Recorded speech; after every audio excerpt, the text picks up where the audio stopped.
સર્વવાલા મુક્તોની આ સેવકના પ્રેમ ભર્યા જય સ્વામિનારાયણ. વૈષ્ણવમૂળ ગઢડા પ્રથમનું 73મું. કામ જીત્યાનું નિર્વાસનિક થયાનું. પહેલું વીર્ય એ જ કામનું રૂપ છે. તે વીર્યને જીતીને મિશ્ર સુધી આવવા જ ન દે તે ઉધ્વ રહેતા બ્રહ્મચારી કહેવાય. બીજું જેને વીર્ય પ્રાપ્ત થાય છે તે પૂરો બ્રહ્મચારી કહેવાય.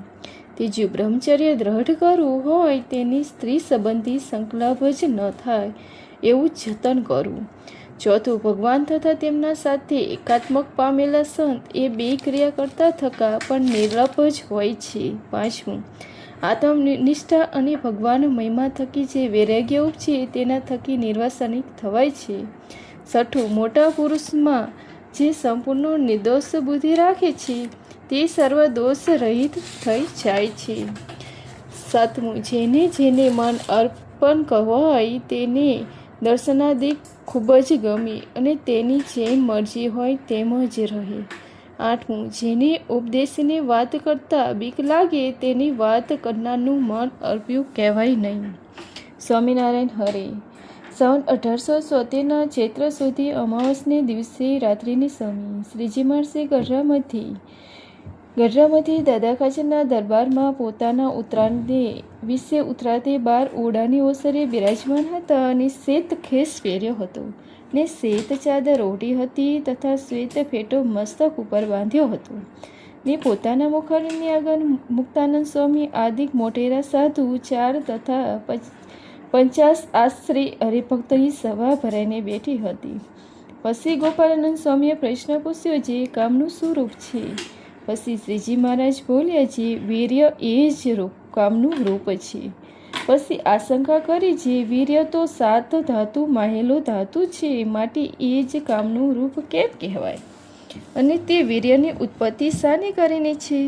પછી શ્રીજી મહારાજ બોલ્યા જે મનોમહા નામી નાડીને વિશે મન રહ્યું છે તે મનની વિશે જ્યારે સ્ત્રી સંબંધ સંકલ્પ થાય છે ત્યારે જેમ દહીં હોય તે રવાઈને કરીને મથ્યા ત્યારે ઘી હોય તે સર્વ ઉપર તરી આવે છે તેમ સ્ત્રી સંબંધી સંકલ્પ કરીને વીર્ય જે તે શરીરમાંથી મથાઈને મનોમહાનામી નાડીની વિશે ભેગું થઈને સિંહ દ્વારે આવે છે અને જેને વીર્ય સિંહ દ્વારે ન આવે તે ઉધ્વ રહેતા પુરુષ કહેવાય અને તે નૈષ્ઠિક બ્રહ્મચારી કહેવાય ને શ્રી કૃષ્ણ ભગવાનની રાસ કીડાની વિશે સ્ત્રીઓનો સંગ કરીને પણ વીર્યપાત થવા દીધો નહીં તે માટે ઉધ્વ રહેતા બ્રહ્મચારી કહેવાના ને કામની જીત્યા.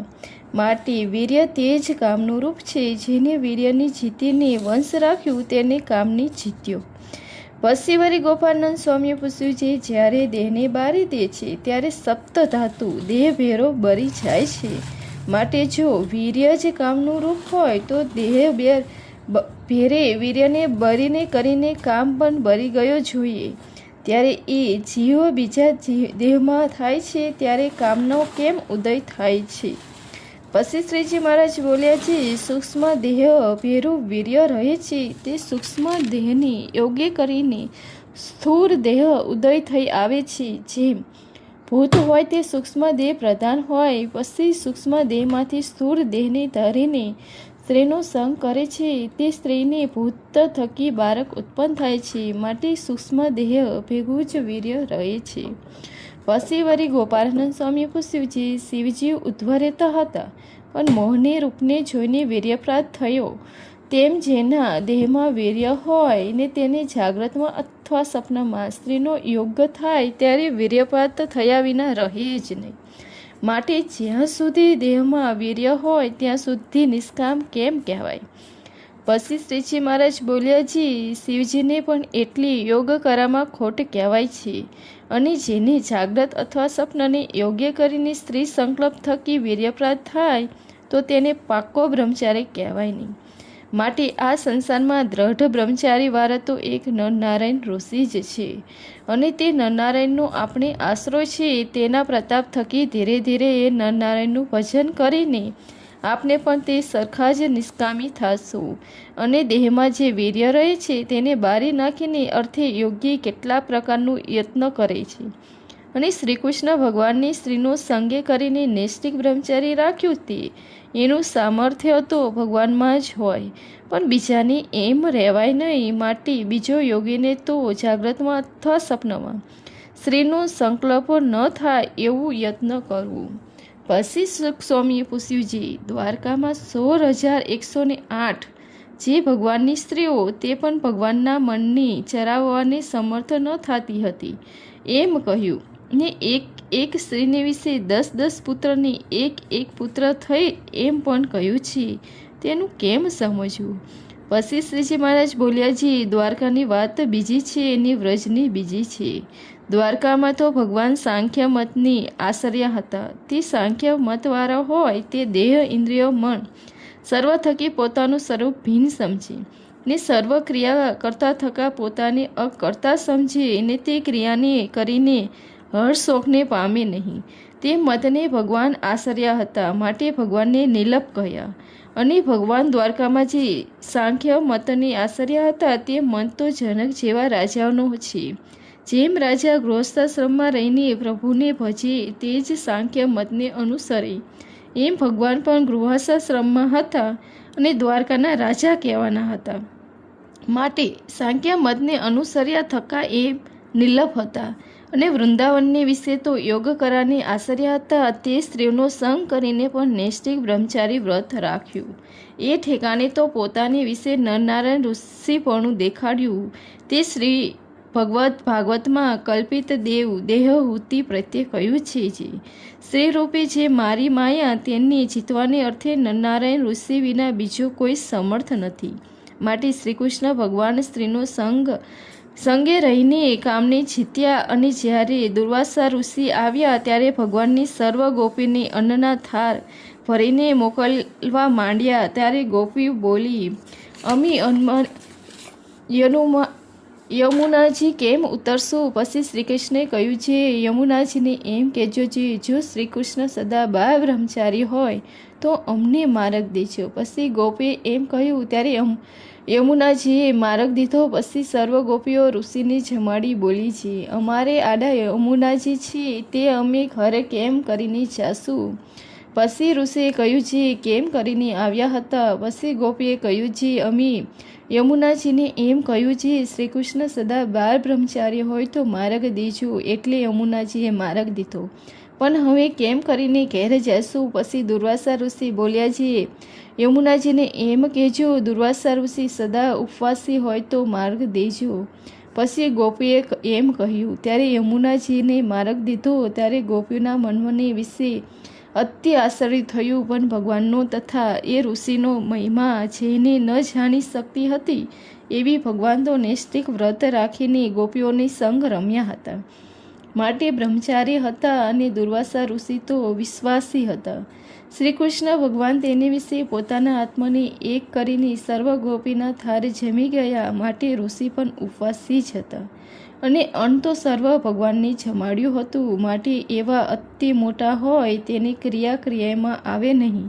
અને સાંખ્યવાળાને ખોરીએ તો હજારો જડે, પણ યોગ કરાને કરીને ઉધ્વ રહેતા હોય એવા તો એક નરનારાયણ જ છે. અથવા જે નરનારાયણના અનન્ય ભક્ત હોય તે પણ તેના ભજનને પ્રતાપે કરીને દ્રઢ બ્રહ્મચારીવાળા થાય છે, પણ બીજાથી થવાતું નથી. અને જેની ઇન્દ્રિય દ્વારે કરીને જાગ્રત અથવા સ્વપ્નમાં વીર્યનો પાત થાય છે તે બ્રહ્મચારી કહેવાય નહીં. અને જેની સ્ત્રીનો અષ્ટ પ્રકારે ત્યાગ રાખ્યો છે તે તો બ્રહ્મચર્ય માર્ગે ચાલ્યા છે. તે હવે નરનારાયણને પ્રતાપે કરીને ધીરે ધીરે દ્રઢ બ્રહ્મચારી થશે.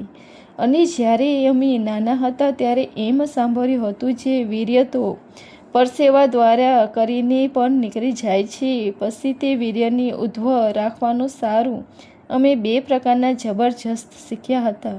અને કુંજર ક્રિયા શીખ્યા હતા. અને કામને જીત્યા સારું કેટલાક આસન શીખ્યા હતા. અને રાત્રે સૂતા ત્યારે ગોરખ આસન કરીને સૂતા. તેને કરીને સપનામાં પણ વીર્યપાત થતો પ્રાપ્ત થવા પામે નહીં. પછી તે કામ જીત્યાનું એવું આસન કર્યું છે. શરીરમાંથી પરસેવો જ નીકળે નહીં અને ટાઢ તડકો પણ લાગે નહીં. પછી અમે રામાનંદ સ્વામી પાસે આવ્યા. ત્યારે સ્વામીએ પરસેવો વરાવ્યા સારું બધે શરીર આવરણના પાટા બંધાવ્યા હતા, તો પણ શરીરમાં પરસેવો આવ્યો જ નહીં. માટે કામ જીત્યાનું સાધન તો સૌથી ઘણું કઠણ છે. એ તો જેની ભગવાનના સ્વરૂપની ઉપાસનાનું દ્રઢ બળ હોય અને અતિશય પંચ વિષયમાંથી નિર્વાસનિક થયા અને તે નિર્વાસનિકપણાની અતિશય ગાંઠ બંધાણી હોય, તો તે પુરુષ ભગવાનની પ્રતાપે કરીને નિષ્કામી થાય છે.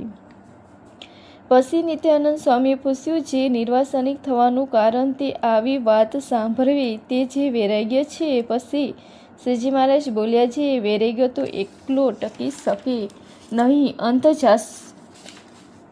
અંતે જાતો નાશ થઈ જાય છે. અને જ્યારે આત્મનિષ્ઠા હોય અને ભગવાનની મૂર્તિનું યથાર્થ જ્ઞાન હોય, પછી એમ વિચારે જે હું તો આત્મા છું, સચ્ચિદાનંદ રૂપ છું ને પિંડ બ્રાહ્મણ તો માયક છે ને નાશવંત છે, માટે હું ક્યાં ને એ પિંડ ક્યાં.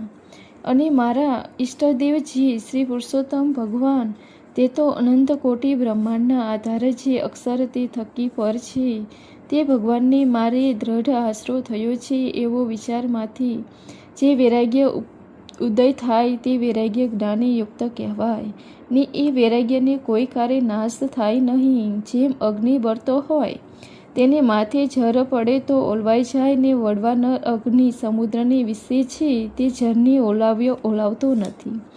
તેમ જે જ્ઞાનીયુક્ત વૈરાગ્ય છે તે તો વળવા નર અગ્નિ તથા વીજળીનો અગ્નિ તેવો જ છે, તે કોઈ કારે ઓલાય નહીં.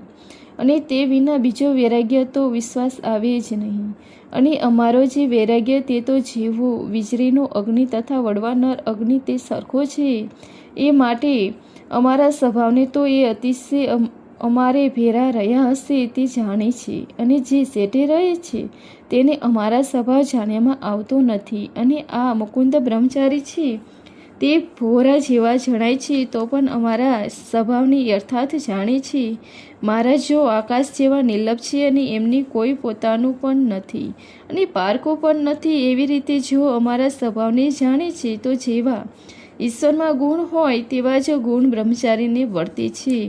અને અંતર્યામી સ્વમાં રહ્યા છે તે બાઈ ભાઈ મનમાં એમ સમજે છે, બ્રહ્મચારીમાં કોઈ વાતની ખોટ્ય નથી. તે તો એવા ગુણ આવવાને કારણે એ જ મોટા પુરુષની વિશે જે નિર્દોષ બુદ્ધિ રાખે છે તે પોતે સર્વ દોષ થકી રહિત થાય છે. અને જે મોટા પુરુષ વિશે દોષ પઠે છે તે દોષને પ્રટનાર બુદ્ધિ ભ્રષ્ટ થઈ જાય છે. અને કામાદિક જે શત્રુ તે સર્વ તેના હૈયામાં આવીને નિવાસ કરે છે.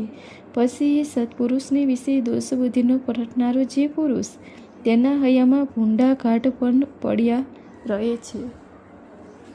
અને તે સત્સંગ કરે છે તો પણ દુખ્યા મટે નહીં. અને જે બુદ્ધિમાન છે તે તો અમારે સમીપ રહીને અમારી સર્વ પ્રવૃત્તિને જાણે છે. જે જેટલો સંસારમાં મોહ ઉપજાવનારો પદાર્થ ધન સ્ત્રી અલંકારાદિક તથા ખાનપાનાદિક છે તે કોઈને મહારાજને હિત નથી. અને મહારાજ તો સર્વ થકી ઉદાસી છે અને કોઈને દયા કરીને પાસે બેસવા દે છે ને જ્ઞાન વાર્તા કરે છે, તે તો કેવળ તેના જીવના કલ્યાણની અર્થે જ દયા કરીને કરે છે.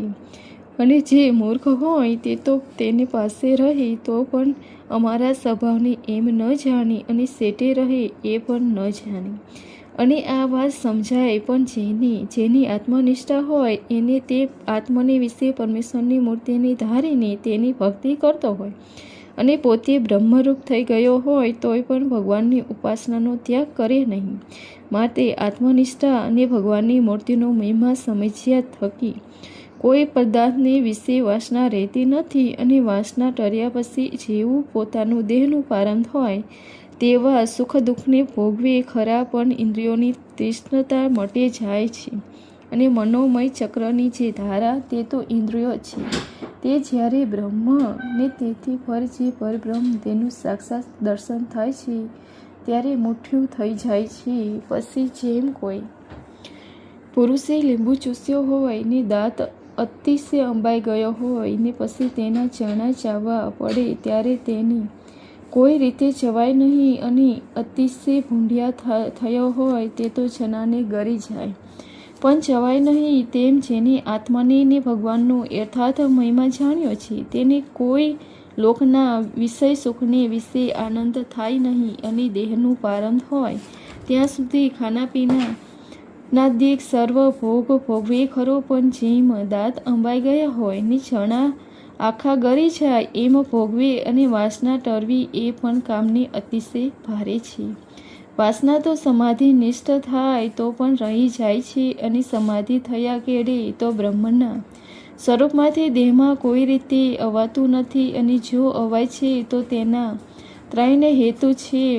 એમાં એક તો જો કોઈક સંસારમાં સુખની વાસના હોય તો સમાધિમાંથી પાછો દેહમાં આવે, અને કાં તો અતિ સમર્થ હોય તે સમાધિમાં જ જાય અને પોતાની ઈચ્છાએ પાછા દેહમાં આવે, અને કાં તો કોઈ પોતે થકી અતિ સમર્થ હોય તે પાછો સમાધિમાંથી દેહમાં આવે. એ ત્રણ પ્રકારનું સમાધિમાંથી પાછો દેહમાં આવે છે. અને જ્યારે સમાધિ થાય છે તેમાં બ્રહ્મનું દર્શન થાય છે, ત્યારે કોટી કોટી સૂર્ય સરખો બ્રહ્મનો પ્રકાશ દેખીને જો થોડી સમજણ હોય તો પ્રત્યક્ષ પુરુષોત્તમ ભગવાનની જે મૂર્તિ છે તેની વિશે ન્યૂનપણું સમજે અને બ્રહ્મમાં અધિકપણું માની લે. એટલે ઉપાસનાનો ભંગ થયો, માટે પ્રત્યક્ષ મૂર્તિને વિશે અતિ દ્રઢ નિશ્ચય થયો જોઈએ. તો સર્વ કામ સરે, અને એમ પણ એમ દ્રઢ નિશ્ચય કર્યો છે, જે કોઈ અમને સાચો થઈને મન અર્પે અને લેશ માત્ર અંતરાય રાખે નહીં, તો તેમાં અમે કોઈ વાતની કસર રહેવા દઈએ નહીં. પછી મુક્તાનંદ સ્વામીએ પૂછ્યું, જેને મન દીધું હોય તેના કેવા લક્ષણ હોય, અને મન ન દીધું હોય તેના કેવા લક્ષણ હોય? પછી શ્રીજી મહારાજ બોલ્યા, જેને મન અર્પણ કર્યું હોય તેને જો પરમેશ્વરની વાત થતી હોય તથા પરમેશ્વરના દર્શન થતા હોય, અને તે સમયે જો પોતે ન હોય તો તેને અતિશય પોતાના હૈયામાં દાજ થાય, અને જ્યારે ભગવાનની વાત સાંભળે તથા ભગવાનના દર્શન કરે તેની વિશે અધિક પ્રીતિ થતી જાય, પણ તેમાંથી મન પાછું હટે નહીં. અને પરમેશ્વર જ્યારે કોઈકને પરદેશ મૂક્યાની આજ્ઞા કરતા હોય ત્યારે જેને મન અર્પ્યું હોય તેને મનમાં એમ થાય છે, જો મુનિ આજ્ઞા કરશે તો બુરાનપુર તથા કાશી જ્યાં મૂકે ત્યાં રાજી થકો જાઓ. એવી રીતે પરમેશ્વરના ગમ્યમાં રહીને રીત મને ન અર્પ્યું હોય તે અતિશય અમારે સમીપ રહેતો હોય તો પણ લાખો ગાંવ શેઠે છે, અને જેને અમને મન અર્પ્યું હોય તે દેશ ઉપદેશ કરતાં પણ બીક લાગે છે, જે જાણીને સૌરું સમજે કે અવરું સમજે. એવી રીતે મન અર્પણ ન અર્પ્યું હોય તેના લક્ષણ છે. ઇતિ વૈષ્ણવમૂળ ગઢડા પ્રથમનું 73મું પૂરું થયું. સહજાનંદ સ્વામી મહારાજની જય. લાઇક, શેર ઓર સબસ્ક્રાઈબ. જય સ્વામિનારાયણ. Thank you.